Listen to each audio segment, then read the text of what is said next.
Guys, welcome back to my channel. Today I'll be doing a weave installation and leaving some of my clients' hair out. So over here I've already sectioned out the hair that I want to leave out, and then I cornrowed her hair according to the style that she requested. So when doing a leave out, you just want to leave out the hair that your client's going to use to cover up her track. So as you guys can see, I have one big braid going along, and then I have two big braids going on the side, and then I have another braids in the back. Those are her leave out. Over here I'm just showing you guys my bundles from my company. This is her royal hair bundles. You guys, if you've been watching YouTube videos and you haven't figured out what's good hair, well, I'm telling you, this is good hair. Okay, this right here, it's bomb hair. And I'm actually gonna do a video just talking about my bundles and why it's very good and also affordable, okay, and why I'm choosing to stick with this vendor that I have currently. We'll talk more about the bundles. Let's just get into doing this hair and sewing on the tracks.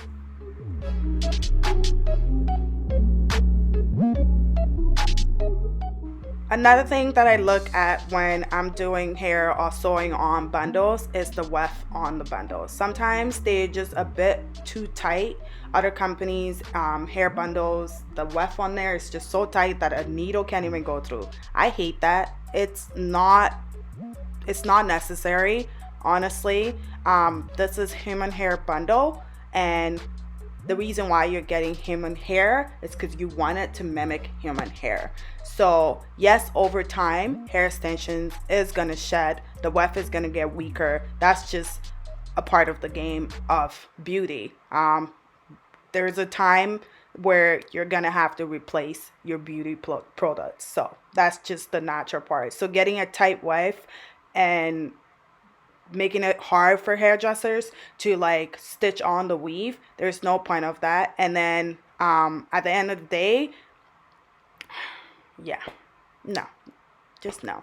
And a lot of people are like, well, technically you're not supposed to sew on the weft of the hair extensions because it ruins it. No, it doesn't. It does not. Like my whatever many years of like doing hair and my own hair, I've never ruined my hair extensions by sewing on the weft. The only thing I've done is basically making sure that the weave is very flat when I sew on the weft of my hair extensions, and sewing through it, my hair is not gonna last long because I sew through the hair, meaning that like the tracks can slide out very easily. So I like to sew on the weft. So my bundles really give me enough space to be able to do that, and it just lays really flat onto the cornrows. And one thing too I always do is I always try and do small cornrows, because that way the weave is very flat and it's neat. One major technique that I use when I'm weaving, I always place my hair extension in a U shape rather than going directly from side to side. I put it in a U shape because technically that is just how hair flows, okay? If you part your hair like from ear to ear, it's gonna flow in a U-shaped way. That's just how the human hair grows, and that's just how it's shaped. So that's why I sew my hair extensions in a U shape. Some people go straight across and then they wonder why the hair is so stiff, it's not moving. When you flip this way, it just stays there. You know what I mean? None of that. So sew the hair in a U shape, please. So basically, to sum it up, I stitch the needle through the weft of the hair extensions, and then I go through the cornrows. And I try to go from the top, not through the cornrows in terms of like very close to the client's scalp. I just basically stitch on the braid. Okay, a lot of clients are like, oh, I couldn't take my weave out, and this is not from me, this is from other hairdressers. I don't know how people be stitching weave that clients can't take it out and they cut in their hair. That is just too ridiculous. Like, a weave is supposed to last on a client's head for 2 months, okay? So stitch for 2 months, okay? You don't need to be stitching their skull, because at the end of the day, like, they need to come back, and that's just the nature of the beauty, you know, like, you have to come back for maintenance, or you have to come back and get it redone. So just stitch properly, be gentle on the head. The goal here is to make sure that the client's hair is growing. That's why it's a weave protective style, you know. Okay. So last but not least, another method is I always stitch 4 times and then I do a loop. So when I'm doing a loop, I basically just stick my needle through like a loop and then I pull it. I don't know. For some reason, this video, it should show it at some point, but like for the voiceover, I just couldn't just find one that I could just like put in there and show you guys. But pay attention and you'll definitely see that what I'm talking about, okay? Yeah, so now I'm going to stitch on all of the bundles and then we're going to come back and show you guys the finished result. I really just want this video to be really short. It's 15 minutes, but I'm definitely going to make it a little shorter than 15 minutes. I'm hoping for 10. Impossible. Let's say at least 12.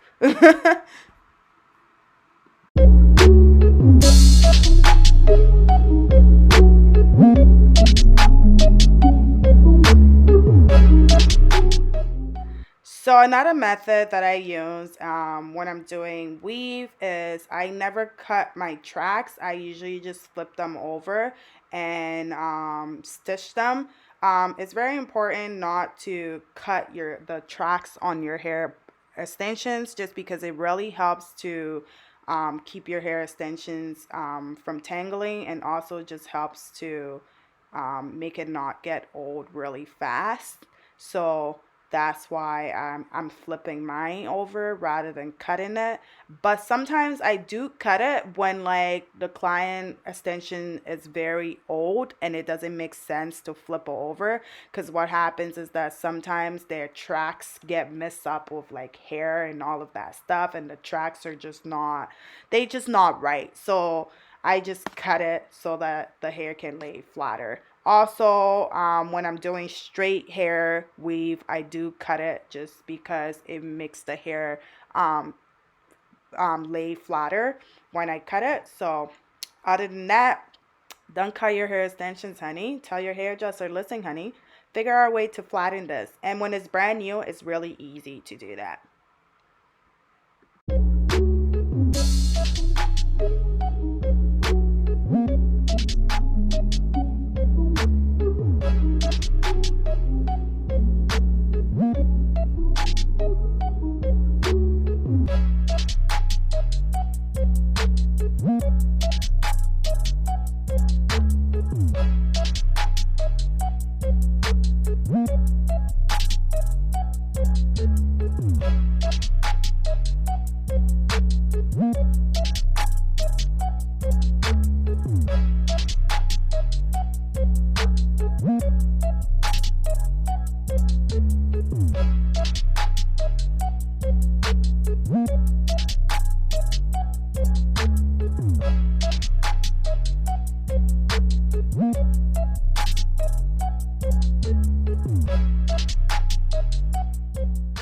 Alright, so now I'm just going to go ahead and show you guys the finished result. I am done stitching in the bundles. I was able to put in all of the 3 bundles into her hair, so she has a pretty full head going on right now. I'm just going to go ahead and straighten out her leave out so that it can blend into the hair extensions. And I must say her hair did pretty good with blending in, so I didn't really have to like work really hard to get her natural hair to blend in with the hair extension. That's another thing with my hair extension, because it's Remy hair, it blends in very well with natural relaxed hair. Or, you know, some people have softer hair. Her hair texture just really goes well with this hair extension. So I'm just gonna go ahead, straighten it out, and then we're gonna style it, and I'm gonna come back and show you guys the finished result.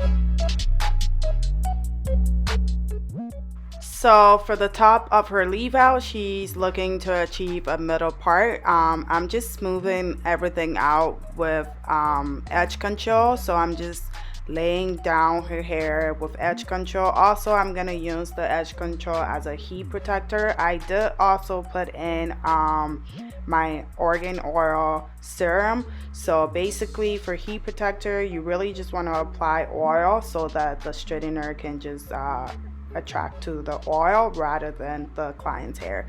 So that's just protective method. So we're gonna go right back to styling, and I'll come back and show you guys the filling result.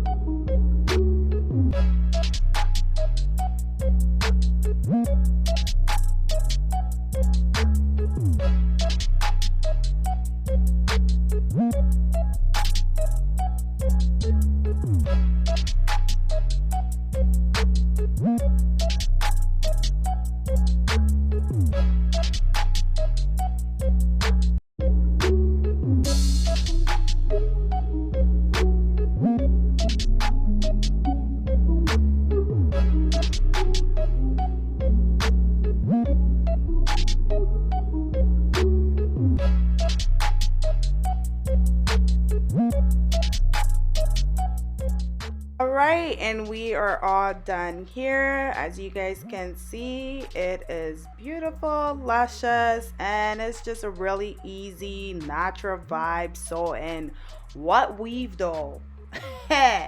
Nothing, right? Exactly. It's so natural, so easy to maintain, and it's just great. Thank you guys so much for watching this video. If it isn't me, then it's who though. Thank you guys. I'll see you guys next time. Love you. Follow me on Instagram.